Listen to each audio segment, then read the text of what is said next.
Kalau saat ini Bunda sedang berada dalam situasi di mana suami menikah lagi secara diam-diam, tanpa adanya komunikasi, tanpa izin, bahkan tanpa ada pembicaraan yang terbuka sebelumnya, maka ini adalah hal yang serius yang gak boleh dianggap remeh.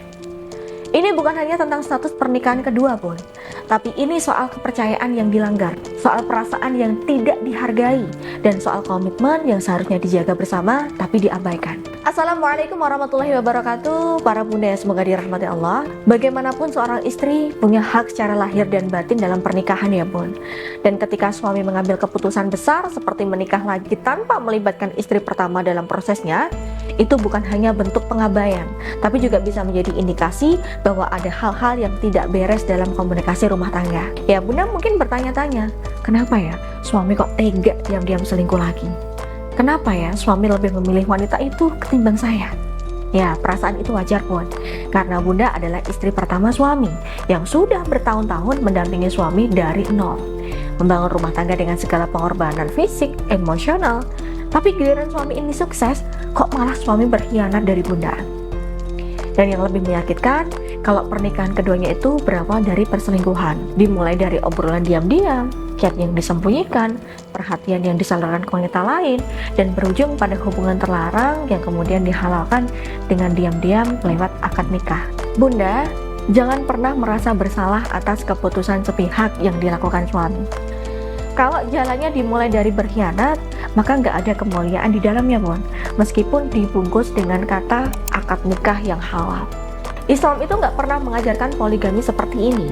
Ya, memang poligami itu boleh, Bun, tapi ada syaratnya, dan syaratnya itu berat. Syaratnya itu keadilan yang keterbukaan dan dilakukan dengan cara yang bermartabat. Kalau awalnya saja sudah dari pengkhianatan, maka yang dilanggar bukan hanya hati istri, tapi juga aturan Allah, Bun. Lalu langkah apa yang harus dilakukan istri dalam situasi ini? Ya, Bunda, saat suami menikah lagi secara diam-diam, apalagi jika berawal dari pengkhianatan atau perselingkuhan, maka sebagai istri kita harus bisa menata langkah dengan hati-hati. Jangan terburu-buru mengambil keputusan, tapi juga jangan diam saat harga diri dan hak kita diinjak-injak. Ya, jadi langkah yang pertama yaitu tata dulu emosi Bunda.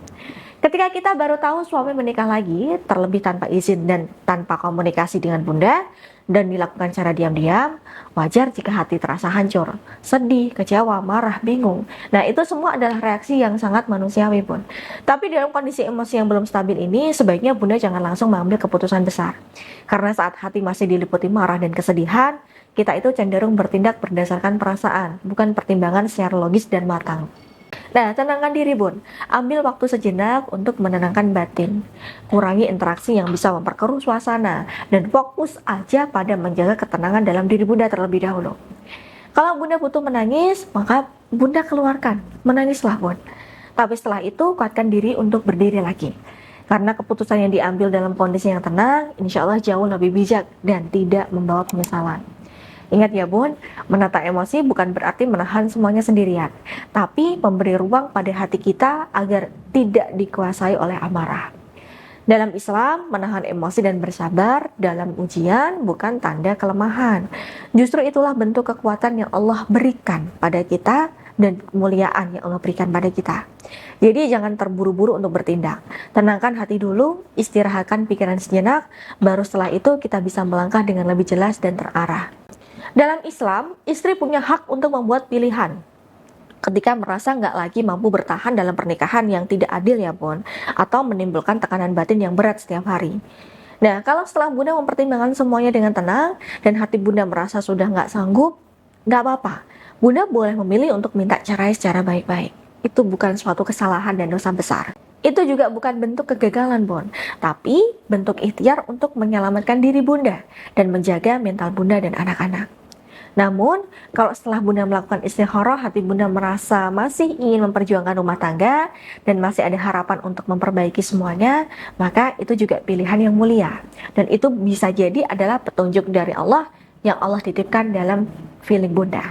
Ya, dengan ikhtiar yang tepat, komunikasi yang lebih terbuka, serta pendekatan yang lebih bijak, suami bisa tersadar dan kembali pada posisi yang benar. Kunci utamanya bukan memaksa ya, Bun, tapi menentukan sikap dengan hati yang mantap dan gak terburu-buru. Apapun pilihan Bunda, bertahan atau bercerai, yang penting adalah Bunda melangkah dengan sadar, bukan karena tekanan, bukan karena gengsi, dan bukan juga karena takut penilaian orang. Nah, apabila Bunda bingung berikhtiarnya ini mulai dari mana, nah Bunda bisa konsultasikan pada saya pada nomor yang ada di atas ini agar saya bisa bimbing Bunda untuk menyadarkan suami. Nah, dan langkah yang ketiga, jika Bunda ingin bertahan, Bunda bisa komunikasikan dulu pada suami. Apakah nantinya suami bisa adil pada Bunda dan mandunya, dan keadilan seperti apa yang Bunda inginkan pada suami. Oke, baik Bun, jadi begitu ya 3 langkah yang bisa Bunda lakukan saat Bunda memergoki suami diam-diam menikah siri. Apabila Bunda butuh bimbingan dengan saya secara lebih private, silahkan Bunda bisa menghubungi asisten saya pada nomor yang ada di atas ini. Semoga video ini bermanfaat untuk para Bunda semuanya. Saya Mbak Novi, saya pamit mohon undur diri. Akhirul kalam, wabillahi taufiq wal hidayah. Wassalamualaikum warahmatullahi wabarakatuh.